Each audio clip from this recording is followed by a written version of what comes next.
Salut et bienvenue sur Rollenkraftraum sur la chaîne de 432 Hertz qui unit la musique, la méditation, les runes et la spiritualité. Je m'appelle Markus Becker.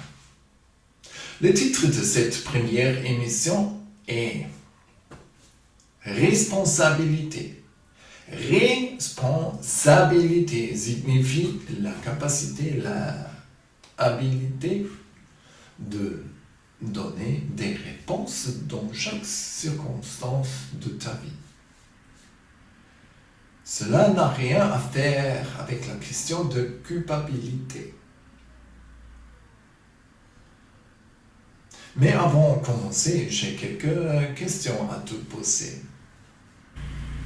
Première, est-ce que tu réellement crois que le monde entier, l'univers et toute la matière ont été nés dans un grand brou, dans une grande flatulence, que la fiction scientifique, ou peut-être la science, appelle la théorie du Big Bang? Est-ce que tu réellement crois que tu es à la fin d'une ligne de développement des singes qui ont reçu par ça un cerveau avec lequel tu peux construire des machines? Question numéro 3. Est-ce que tu réellement crois que tu es la victime des circonstances de ta vie, ou tu crois que tu es le créateur de ta propre réalité? Et maintenant, la question plus importante. Quelle est la chose plus importante que tu as appris pendant 13 années de l'école? Tu as maintenant 35 secondes pour réfléchir ces questions et après on retourne.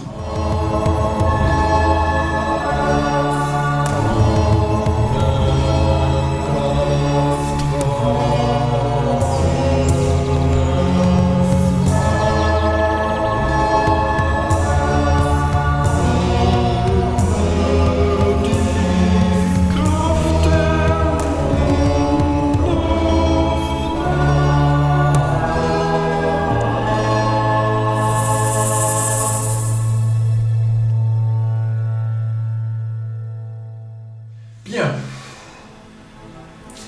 Qu'est-ce que tu penses? Question numéro 1. Est-ce que tu réellement crois que le monde entier, que l'univers, on est dans un trou gigantesque qui la fiction scientifique, ou peut-être la science, appelle la théorie du Big Bang? Bien. Cette théorie, elle a été inventée il y a 150 années. L'inventeur de cette théorie était Georges Lemaître, un Belge, un jésuite belge, qui a mélangé beaucoup d'ésotérisme avec des formules de la mathématique. Les collègues d'astrophysique de l'époque ont rejeté cette théorie. Question numéro 2. Est-ce que tu réellement crois que tu es à la fin d'une ligne de développement des singes qui ont reçu par ça un cerveau avec lequel ils ont capacité de construire des machines, et tout cela par ça? Cette théorie, la fiction scientifique, ou peut-être la science, appelle la théorie d'évolution de Charles Darwin. Cette théorie est déjà falsifiée. Il y a 200 000 années, il y avait un changement dans la structure des chromosomes. L'homme Cro-Magnon et tous les primates et singes, ils ont 48 chromosomes. Nous, les Homo sapiens sapiens, nous n'avons que 46 chromosomes. Et les scientifiques ont demandé où il y a les deux autres chromosomes. Ils ont découvert qu'il y avait une fusion des deux paires de chromosomes. Et cette fusion a été faite d'une manière très planifiée, qu'il est impossible, mathématiquement impossible d'être un arsa. Alors,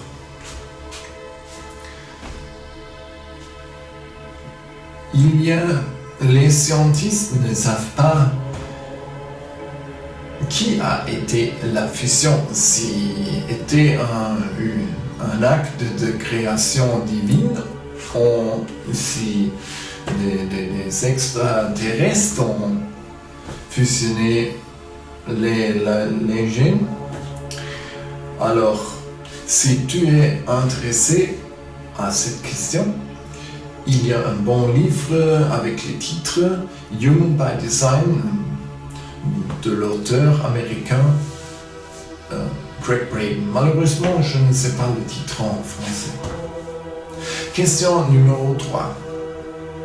Tu réellement crois que tu es la victime des circonstances de ta vie, ou tu crois que tu es le créateur de ta propre réalité?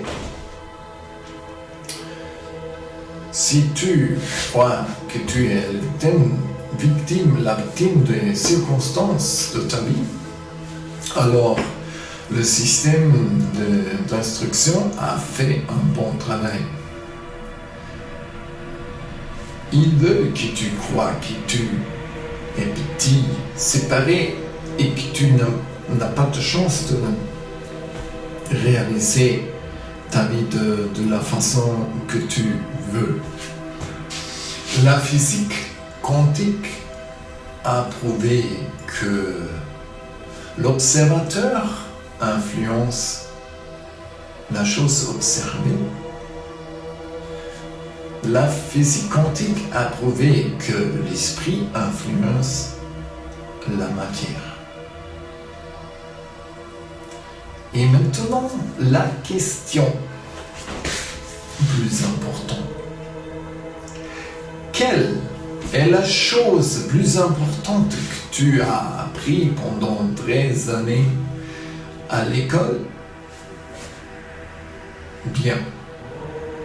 Tu peux penser, je sais épeler le mot déclaration d'impôt sur les revenus sans causer un accident.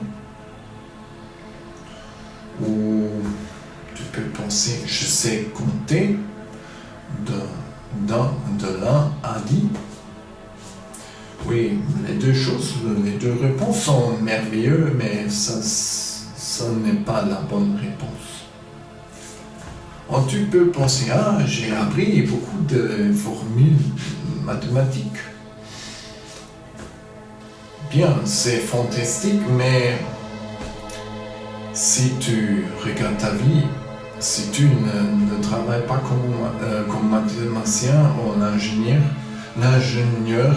tu n'as pas besoin de cette formule mathématique dans le reste de ta vie. La bonne réponse de cette question est la chose plus importante que tu as appris pendant 13 années à l'école est la question: professeur, puis-je aller aux toilettes? Maintenant, tu peux penser, il est fou, cet homme, mais appris et penser qu'est-ce que tu as appris réellement important pour vivre une vie, une bonne vie. Alors, moi, je n'ai pas appris à parler bien le français à l'école, comme tu peux écouter. Et j'aime beaucoup cette langue. Je trouve que c'est une langue très belle et musicale. Et j'aime beaucoup le français. Mais en ancienne année, j'avais le latin, l'anglais et le français. Et la troisième langue étrangère était facultative. Je voulais continuer les études de français, mais pendant la première leçon de français, notre professeur nous a dit « Bon, on parle français pendant les leçons. » Et moi, j'ai pensé « Alors, tu parles le français pendant les leçons et moi, j'arrête malheureusement cette langue, les études de cette langue. » Oui, et si nous avions appris à marcher comme les pauvres élèves doivent apprendre les langues étrangères, nous serions à quatre pattes aujourd'hui encore. À l'école, tu as appris une chose très importante. Tu as appris l'obéissance. Tu as demandé la permission d'aller aux toilettes. Le professeur peut devenir très content si tu veux aux toilettes et si tu ne fais pas ta pipi dans la salle de classe. Oui, à l'école, tu as seulement appris à être obéissant.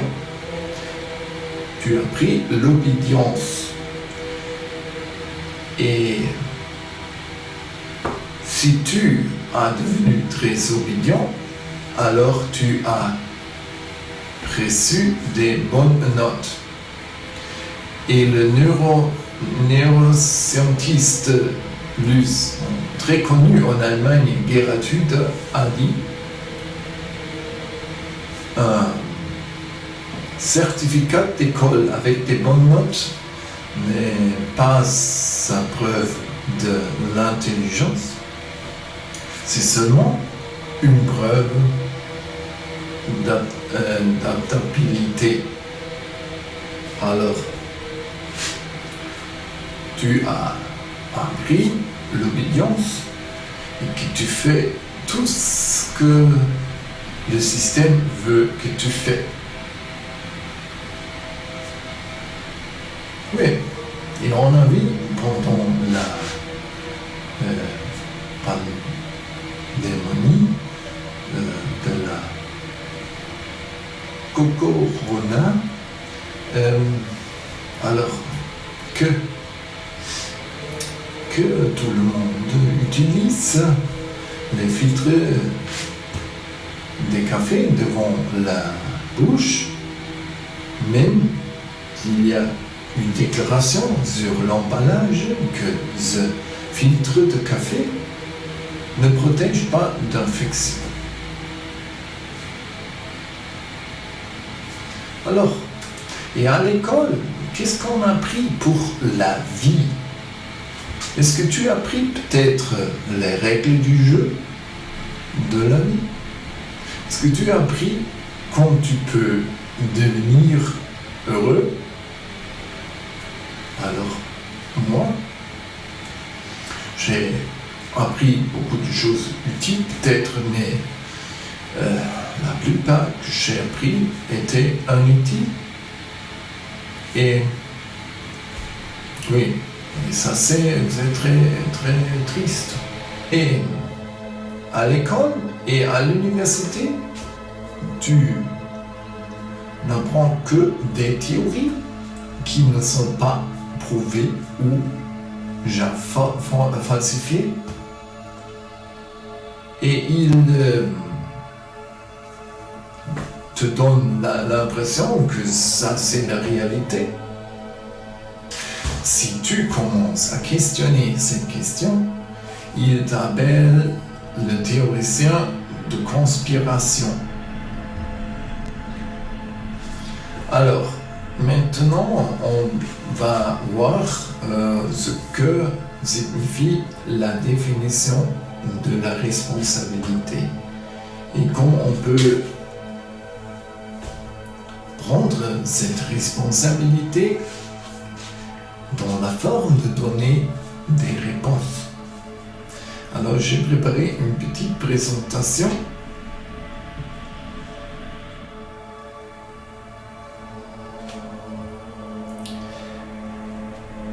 Responsabilité. Responsabilité est composée de deux mots, la réponse et l'habilité. Alors, responsabilité est la capacité ou l'habilité à donner une réponse dans chaque situation de la vie.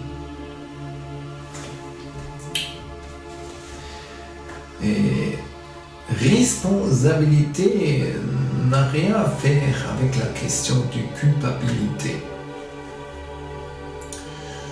Tu n'as pas de culpabilité si tu es en une situation de ta vie désagréable, par exemple. C'est seulement le résultat des réponses que tu as données dans le passé.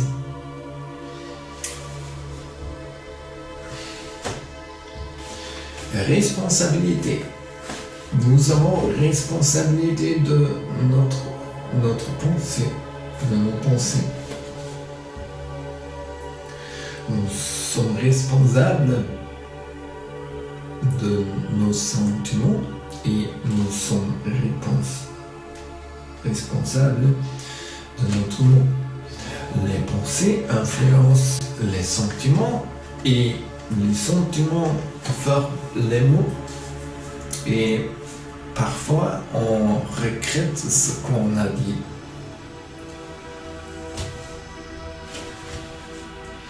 Et nous sommes responsables de notre propre réalité de la vie.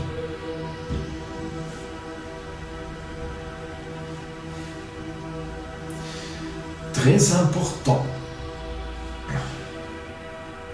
Il y a deux manières de donner la réponse.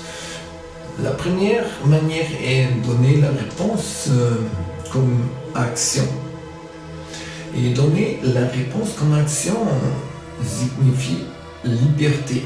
Je reste calme, je suis contrôlé, je regarde la nouvelle situation et je donne une réponse calme et claire. La deuxième manière est donner une réponse comme réaction. Et oui, dans ce cas, on déclenche un programme du subconscient. Et ce sont des programmes qu'on a appris dans l'enfance. Et quand nous étions des enfants, il était raisonnable de crier pour appeler l'attention de nos pères, de notre père et de notre mère. Mais aujourd'hui, quand je commence à crier au travail, le résultat sont des désavantages. Alors, mais quand une personne a pressionné notre bouton, le déclencheur, le trigger, comme on dit dans la psychologie, on commence ce programme et ce programme va jusqu'à la fin. Et nous avons perdu le contrôle de la situation. Karma. Je ne veux pas discuter la question de réincarnation ici, mais on va regarder, on va voir la définition de karma. Karma, c'est la loi de cause et effet. Et voilà. Et les réponses données précédemment sont la cause de la situation actuelle. Les réponses que j'ai données dans le passé sont la cause de la situation actuelle. Alors,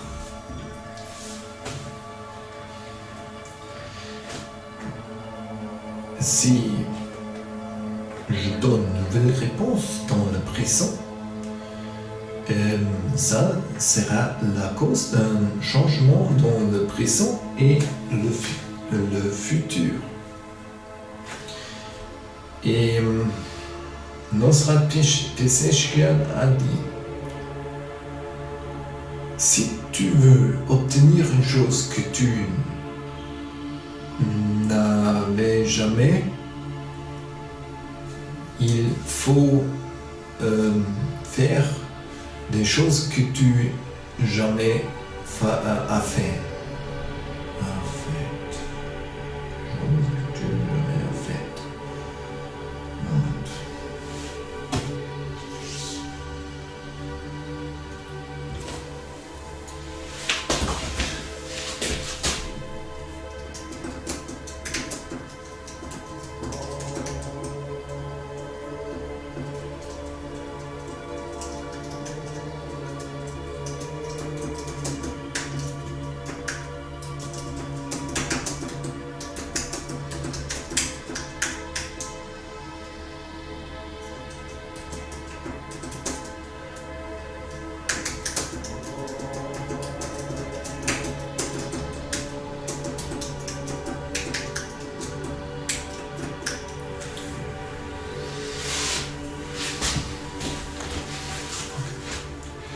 Nosrat Pezeshkian a dit: si tu veux obtenir quelque chose que tu n'as jamais eu, fais quelque chose que tu n'as jamais fait.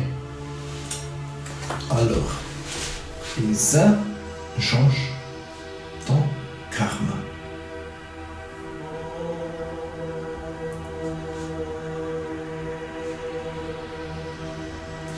Réalité. Fais attention à tes pensées, car elles deviennent des mots. Fais attention à tes mots, à tes paroles.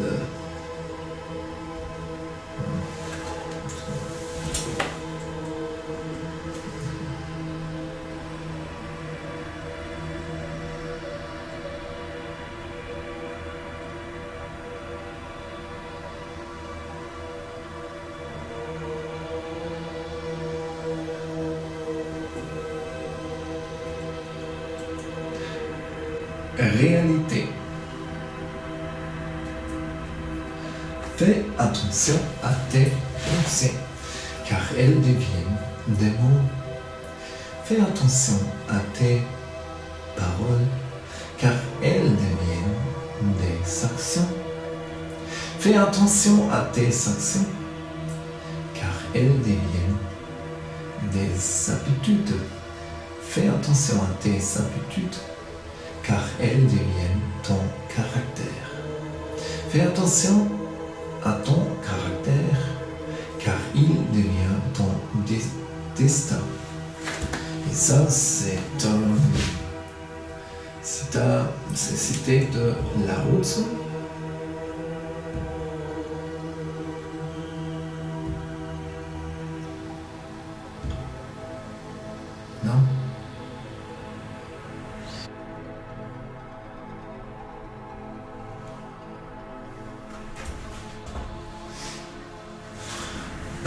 On a vu, responsabilité, c'est la capacité de donner réponse dans chaque circonstance de ta vie. Il y a deux façons de donner cette réponse. Tu peux donner la réponse comme une action. Cela signifie que tu es libre, que tu restes calme et regardes la nouvelle situation et tu donnes une réponse. La seconde façon est, la deuxième façon est la réponse comme une réaction. Et une réaction, ça, ce sont des programmes du subconscient qui sont déclenchés par un bouton que quelqu'un utilise, et tu commences un programme automatique qui va jusqu'à la fin et tu as perdu le contrôle de la situation. Alors, qu'est-ce qu'on peut faire d'éviter une telle situation? D'abord, il faut avoir beaucoup d'amour de toi-même. Oui, il faut accepter que tu peux perdre le contrôle. La deuxième condition est que tu prends la décision que tu vas changer cette habitude. Mais il faut avoir beaucoup de patience. Ouais.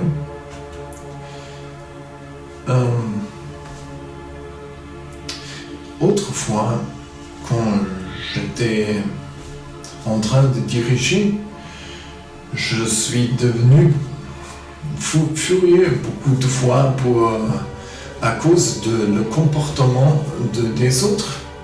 J'ai commencé à crier et utiliser des gros mots, mais ça c'était ridicule parce que je suis devenu nerveux et j'ai risqué de faire un accident.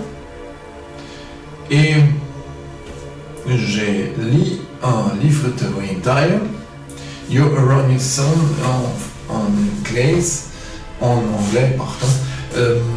Je ne sais pas malheureusement le titre en français, mais il a dit: quand je suis furieux, c'est la question pourquoi tu ne un petit peu assimilé à moi. Et alors, j'ai commencé à observer ce comportement. J'ai retourné beaucoup de fois à ce comportement, mais j'ai réparé après de cette attaque furieuse que j'avais un comportement ridicule. Et j'ai observé et avec le temps, j'ai changé cette habitude et aujourd'hui, je suis très calme au volant. Alors, c'est possible de changer des habitudes, mais il faut avoir de temps. Et une manière de réussir, de rester calme, est la méditation. La méditation est la manière de quitter la fleuve des pensées et observer les pensées. Et il est raisonnable de s'entraîner la méditation quand tu es au bord de la fleuve et pas au milieu de la fleuve. Alors, qu'est-ce que tu peux faire? Quand tu es calme, tu commences à méditer. Mais je te conseille que tu ne passes pas 30 minutes au début. Non, il est mieux de commencer avec 1, 2, 3 minutes, 3 fois 3 minutes. Et au début, tu vas voir qu'une minute passe très très lentement. Alors, et j'ai déjà cité le livre de Gregg Braden, et dans ce livre, il a décrit une forme de méditation qui est le résultat d'une méditation, d'un expériment scientifique de l'Institut Dartmouth aux États-Unis. Et avec cette méthode, tu peux synchroniser les fréquences du cerveau avec les fréquences de ton cœur. Alors tu plies les mains comme pour une prière, et tu poses les mains sur le chakra du cœur. Ou si tu ne veux pas faire ça, tu peux prendre les bouts de tes doigts et tu poses la main de cette forme sur ton cœur. Moi, je préfère plier les mains, et tu fais une respiration normale. Oui, tu inspires, expire, inspire, expire. Et tu fais ça doucement, sans pression. Inspire, expire. Et maintenant, tu comptes jusqu'à 3 en inspirant, et tu comptes jusqu'à 3 en expirant. 1, 2, 3, ex, 2, 3. 1, 2, 3, ex, 2, 3. 1, 2, 3, ex, 2, 3. Voilà. Maintenant, tu peux vérifier ma propose. Je te propose que tu fais cet exercice 3 fois 3 minutes chaque jour pendant les prochains 21 jours. Et observe le résultat. Si tu deviens chaque fois plus calme. Alors, tu fais le choix de ta réponse que tu veux donner. Si, oui ou non. Alors, je te remercie pour ton attention, et si tu as aimé mon vidéo, alors je deviendrai heureux si tu me donnes un pouce en haut. Et si tu peux partager cette vidéo avec tes amis. Si tu n'as pas aimé cette vidéo, je deviendrai heureux si tu peux partager cette vidéo avec tes amis. Alors, et si tu veux appuyer ma dédication à la musique, à la rune et à la production de vidéos, tu peux voir à la fin de ces vidéos comment tu peux faire ça. Je te remercie beaucoup, merci beaucoup pour ta attention, et jusqu'à la deuxième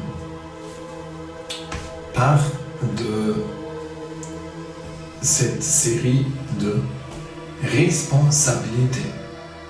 Salut, ciao ciao.